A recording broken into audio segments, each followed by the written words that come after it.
I am sorry. Those are the 3 words that can either solve a problem or create a problem within yourself. Why is it so difficult to apologize when you're in the wrong? But when an apology isn't necessary, it becomes so simple and overused. And although it is overused, some people tend to struggle to apologize. An apology is supposed to bring 2 people together to resolve arguments or issues. The word itself comes from full of being sorrow or for hurting someone else.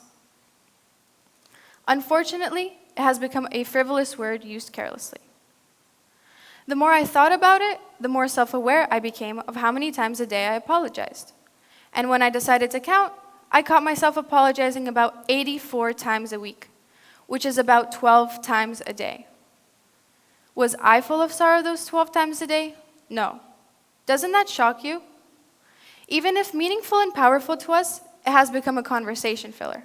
For example, when I raise my hand in class, I apologize before speaking sometimes because I don't want anyone to be annoyed by it. Or when expressing my opinion, I feel the need to do so as well. Why? Did I hurt something or someone that deserved an apology? No. Another example of when I apologized was when I dropped my pencil in class. My friend picked it up for me, and I apologized because I didn't want to disrupt anyone, as it was during a test. And while trying to figure out why we apologize so much, I actually learned that apologies have cultural connections. According to American intercultural studies, Americans tend to apologize less than Japanese people. And going back to my example of when I dropped my pencil, an American would rather say thank you to the person who picked the pencil up for them, whereas a Japanese would rather say sorry, meaning I'm sorry you had to do that for me when I could have done it myself. Think about yourself for a minute. How often do you apologize? And when you do, are you able to notice your mistake? Because some people aren't. My mother always taught me that saying sorry doesn't always mean you were wrong.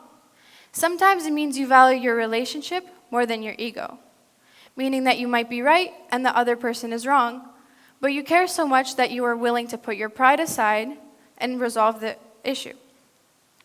But this actually played a negative role in my life.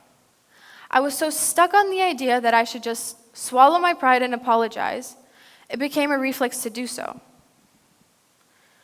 A few years ago, I was hurt by someone I cared about. This person did something to me that in my book was wrong. And I don't want to give you the full picture, but maybe you can relate to my story with your own. When I found out what this person did, I could have reacted. And because I was stuck on the idea that I should apologize, I thought it was my fault that maybe I wasn't enough or I was doing too little. And when I found out about what happened, I could have reacted, but I didn't. I took a step back and I distanced myself from the person. I didn't apologize, I did nothing. I finally understood what it felt like to be confident in my own actions. The more you apologize, the less respect people have for you. They tend to walk away. Beverly Angel's research says that you might think you're caring and kind, you're actually sending the message that you lack confidence. So now you're probably lost. You can't apologize when you're in the wrong, you can't apologize when you're in the right. What should you do? Well, you should always think before you speak.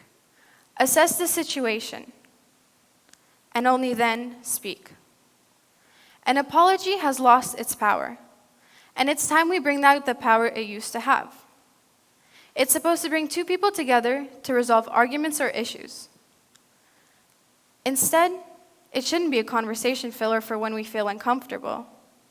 It should be a moment shared with a simple and meaningful sorry. Thank you.